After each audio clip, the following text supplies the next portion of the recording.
ஆண்டவராகிய இயேசு கிறிஸ்துவின் நாமத்தில் உங்கள் அனைவரையும் அன்போடு வாழ்த்துகிறேன். இந்த வியாழக்கிழமை காலையிலே நீங்கள் சுகமாய், சமாதானமாய், சந்தோஷமாய், ஆசீர்வாதமாய், திடனாய், பலனாய், மனரம்யமாய் இருக்க தேவனாய் கர்த்தர் உங்கள் ஒவ்வொருவருக்கும், எனக்கும், நமக்கும் ஒத்தாசை பண்ணுவாராக. ஏனென்று கேட்டால் அவர் எப்போது நமக்கு சமீபமாக இருக்கிறார். தம்மை நோக்கி கூப்பிடுகிற யாவருக்கும் அவர் சமீபமாக இருக்கிறாராம். வேதத்தில் சொல்லியிருக்கு, நாம் அவரை தடவியாகிலும் கண்டுபிடிக்கத்தக்கதான அளவுக்கு அவ்வளவு சமீபமாக இருக்கிறார். இப்போ கை நீட்டினா எவ்வளவு தூரம் தான் எனக்கு நீட்ட முடியும். அப்போ நீட்டினா என்னுடைய கை நீட்டுற அளவுக்கு சமீபமாக என் தேவனாகி கர்த்தர் இருக்கிறார். அதை நினைக்கும் போது எத்தனை மகிழ்ச்சி. தேவனாகி கர்த்தர் நம்மோடு கூட இருப்பாராக. 107ஆம் சங்கீதத்தை வாசித்தா ரொம்ப அழகான சங்கீதம். அதில் 4 முறை ஒரு வசனத்தில் ஒரே வசனம் சொல்லியிருக்கிறது என்னவென்று கேட்டால், தங்கள் ஆபத்திலே கர்த்தரை நோக்கி கூப்பிட்டார்கள், அவர்கள் இக்கட்டுகளிலிருந்து அவைகளை நீங்களாக்கி ரட்சித்தார்.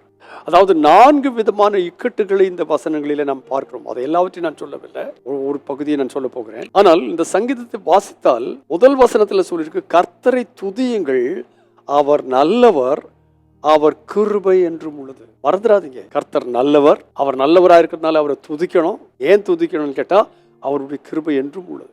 அப்படிப்பட்டதான தேவனாகிய கர்த்தரை பின்பற்றுகிறதான ஜனங்களுக்கு பல சந்தர்ப்பங்களிலே சோதனைகள் வந்தது. அதை 107ஆம் சங்கீதத்தில் நான் வாசிக்கும் போது 4 முறை இப்பொழுது நான் வாசித்ததான வசனத்தை சொல்லியிருக்கிறது. 13ஆம் வசனத்தில், தங்கள் ஆபத்திலே கர்த்தரை நோக்கி கூப்பிட்டார்கள், அவர்கள் இக்கட்டுகளிலிருந்து அவர்களை நீங்களாக்கி ரட்சித்தார்.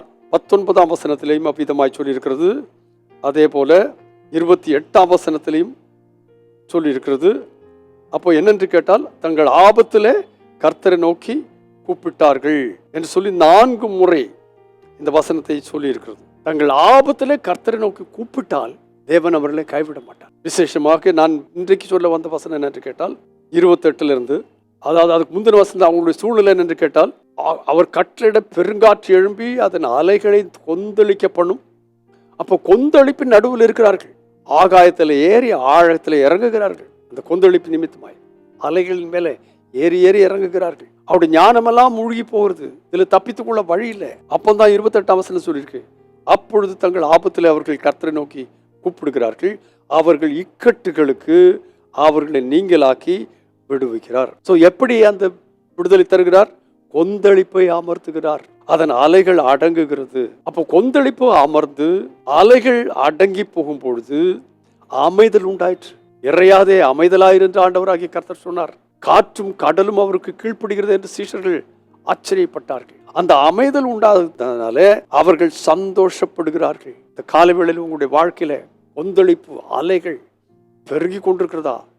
மேலே ஏறி கீழே இறங்கி ஒன்றும் செய்ய முடியாதுங்களா? கர்த்தர் உங்களை பார்த்து சொல்கிறார், அந்த அலைகளை பார்த்து சொல்கிறார், இறையாதே அமைதலாயிரு. கொந்தளிப்பை அவர் அமர்த்துகிறார், அந்த அலைகள் அடங்குகிறது. அப்போ வரும்போது என்ன நடக்கிறது என்று கேட்டால் 30ஆம் வசனம், அமைதல் உண்டானது நிமித்தமாய் கர்த்தர் கொந்தளிப்பை நீக்கி அலைகளை அடக்கினதுனால, அமைதல் ஏற்பட்டதுனால அவர்கள் சந்தோஷப்படுகிறார்கள். இந்த காலை வேளையில இதை என்னுடைய வார்த்தையாக ஏற்றுக்கொள்ளாதபடி கர்த்தருடைய வார்த்தையாய், தீர்க்கதரிசன வார்த்தையாய் ஏற்றுக்கொள்ளுங்கள். உங்கள் வாழ்க்கையின் கொந்தளிப்பை இந்த நாளிலே கர்த்தர் அமர்த்துவார். அலைகள் அடங்கும், நீங்கள் சந்தோஷப்படுவீர்கள். மாத்திரமல்ல, சந்தோஷப்பட்டார்கள், தாங்கள் நாடின துறைமுகத்தில் அவர்களை கொண்டு வந்து சேர்க்கிறார். நீங்கள் நாடின துறைமுகம் உண்டு, நான் இங்கே போய் சேரணும், இந்த இடத்துக்கு போய் சேரணும், இந்த வேலையினுடைய இந்த நிலைமைக்கு நான் வரணும், இந்த ஊழியத்தில் இந்த அந்தஸ்துக்கு நான் உயரணும், பெருகணும். நீங்கள் நாடி இருக்கிற அந்த துறைமுகம், இந்த நாடின துறைமுகத்திற்கு அவர்களை கொண்டு வந்து சேர்க்கிறார். நீங்கள் நாடின துறைமுகங்களுக்கு உங்கள் தேவனாய கர்த்தர் கொண்டு வந்து சேர்ப்பாராக. நீங்கள் செய்ய வேண்டியதெல்லாம், ஆபத்தில் கர்த்தரை நோக்கி கூப்பிட்டு அவர்கள் இக்கட்டுகளுக்கு அவர்களை நீங்களாக்கி விடுவிக்கிற கர்த்தரிடத்தில் திரும்புங்கள். அவர் கொந்தளிப்பை அமர்த்துவார், அலைகளை அடக்குவார். நீங்கள் போய் சேர வேண்டிய இடத்துல கர்த்தர் உங்களை கொண்டு போய் சேர்ப்பார். பரிசுத்த பிதாவே, தந்த இந்த நல்வார்த்தைகளுக்காக உமக்கு நன்றி. தங்கள் ஆபத்தில், எங்களுடைய வாழ்க்கையினுடைய ஆபத்துக்கள் எங்கே எப்படி இருக்கிறது என்று எங்களுக்கு தெரியாது. ஆனால் எப்படிப்பட்ட சூழ்நிலை இருந்தாலும் நாங்கள் உண்மை நோக்கி கூப்பிடும் பொழுது எங்களுடைய அலைகளை அமர்த்தி காற்றுகளை அமைதிப்படுத்தி நாடின் துறைமுகத்தில் கொண்டு போய் சேர்க்க வல்லவராகிய கர்த்தர் இந்த நாளில் அப்படிப்பட்ட மக்களுக்கு இங்கே கேட்பார்களே, ஆனால் அவள் நாடின துறைமுகத்துக்கு கடந்து செல்ல இந்த நாளிலே அவளுக்கு ஒத்தாசைப்படும். அப்படி செய்கிறதற்காய் ஸ்தோத்திரம். இயேசுவின் நாமத்தில் பிதாவே, ஆமென், ஆமென். கொந்தளிப்பை அமர்த்தினார், அலைகள் அடங்கிற்று. அலைகள் அடங்கியது நிமித்தமாய் சந்தோஷப்படுகிறார்கள்.